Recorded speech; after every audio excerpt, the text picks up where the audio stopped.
Hello and welcome to China Petals' little guide of how to mosaic and grout. So this piece, as you can see, I have already mosaiced. I've let the glue dry for 24 hours and now I'm going to grout it. So always mix your grout in a disposable container because you can't wash it down the sink as it can block your pipes. So when I mix my powdered grout, I mix it to a sort of cream cheese toothpaste consistency, like that.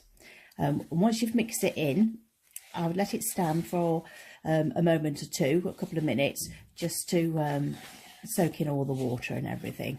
Yep. So there we are. That's what it should look like. If you mix it too wet, then you can always add more powder to it.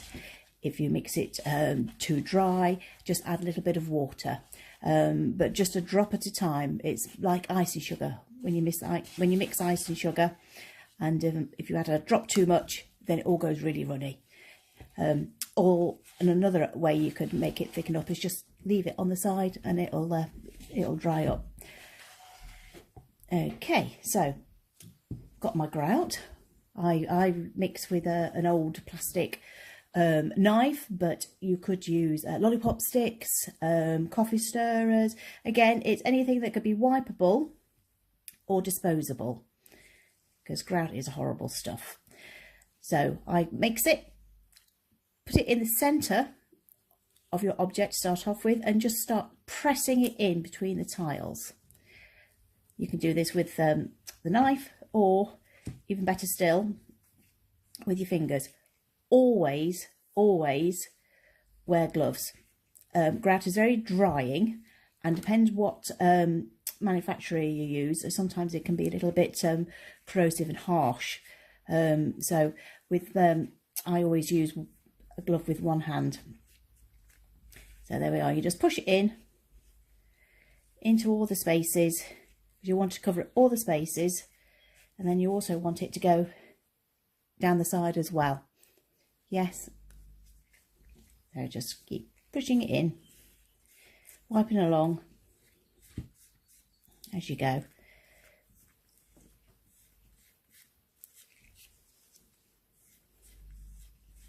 This is very pretty china that I found for this heart.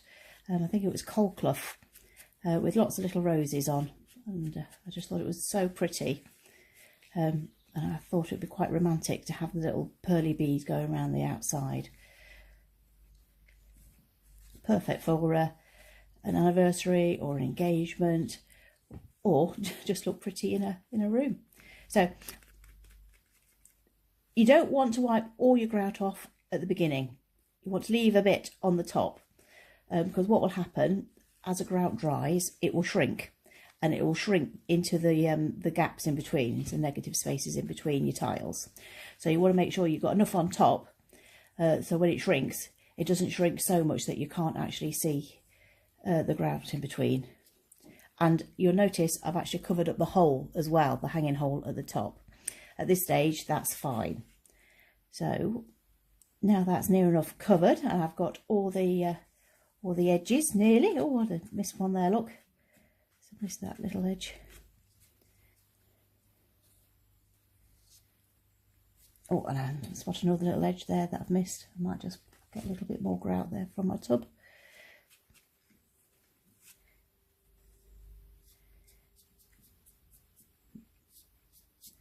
There we are.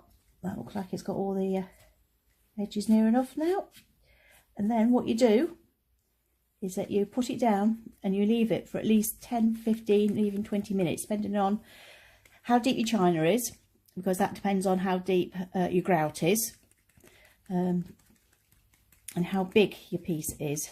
So there we are. I've just pat it down there, and I will leave that for about 10 minutes or so until it's just started to